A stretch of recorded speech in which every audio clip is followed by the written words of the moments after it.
What is up, boys and girls? Today we are back again on the beautiful couch in the apartment, and today we're going to be doing another book review. And I'm pretty happy about this one because I read this one pretty quick compared to the last couple that I've been reading. I read the other one in a couple weeks and this one in a couple weeks, so I think I found the groove again in reading. So I want to get you guys a little review and bring this book back to the library. So let's get into it. This book is called Running to the Edge, A Band of Misfits and the Guru Who Unlocked the Secrets of Speed by Matthew Futterman. I think it's Futterman. Sorry if I'm butchering it. He's a New York Times writer. He's done a lot of things in his life with writing. He has no relation to anyone in this book, really, so it was kind of cool hearing a perspective from him and him getting a lot of different perspectives in general. Overall, I think I give this book 8. Yeah, an 8 out of 10. It was very good. I really enjoyed it the whole way through. It made me want to get into coaching. It made me want to run faster, run harder, be better in my life in all aspects. But this book is kind of a book about Bob Larson.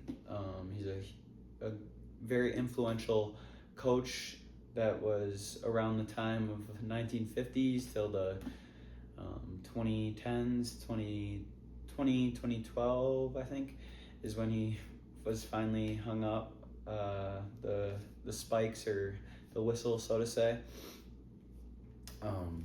But this was a very good book on mostly his life.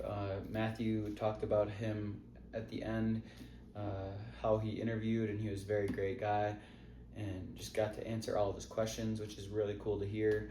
It seemed like he was a great coach in general, and just not one that yells or does anything too much. He knows exactly what each person needs and really cares about everyone's needs and wants in life too.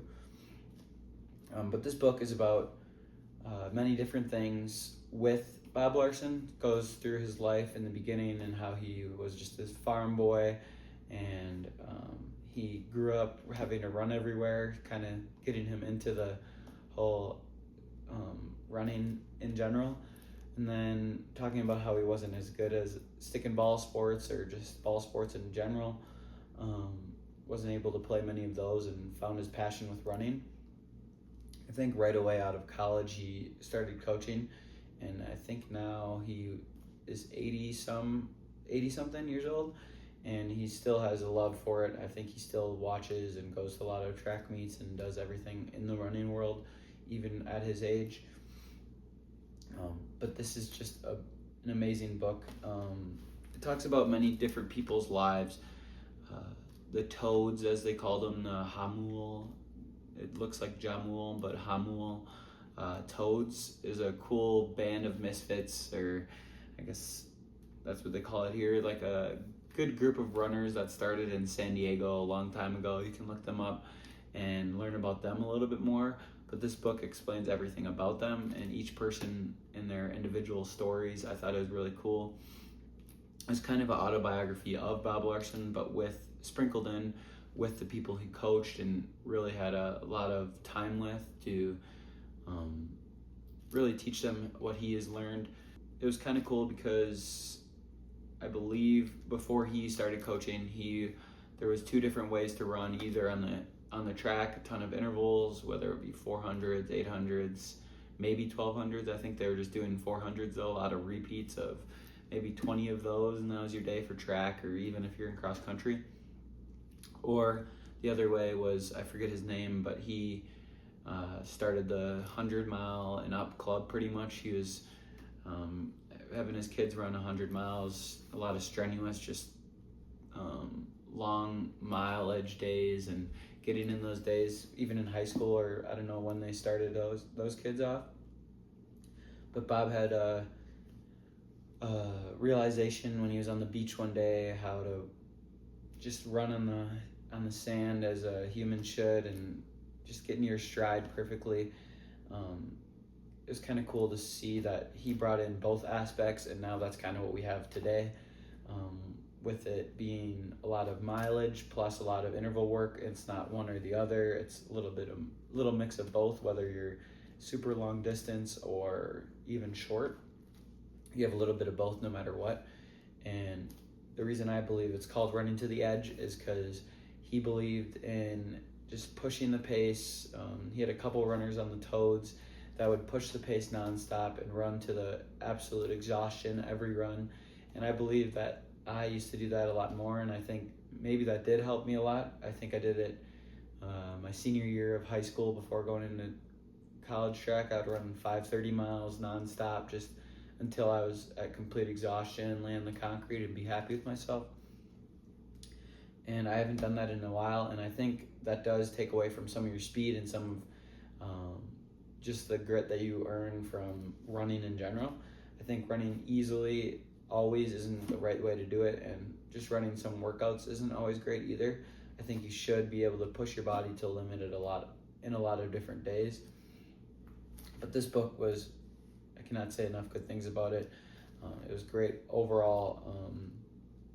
I got to learn about Meb. I don't know how to say his last name, but he's a pretty big marathoner, and he won the Boston, won it in 2014, or however the year after the Boston bombing. He won that year, which was really cool because it was the first time anyone from the U.S. had won in a very long time.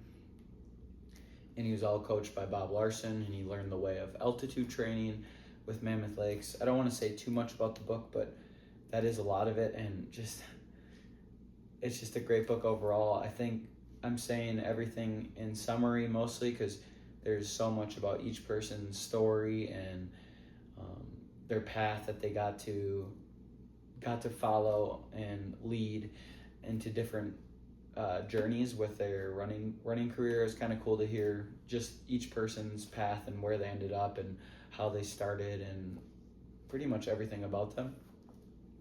It's just really cool and a really great book. I would recommend. So go get Running to the Edge. Let me know what you guys want to see more of. I love making these book reviews. Let me know if you guys enjoy these at all. I just like making them, telling you guys about some books. Maybe I can look back, or people can look back and see, like, should I check this book out?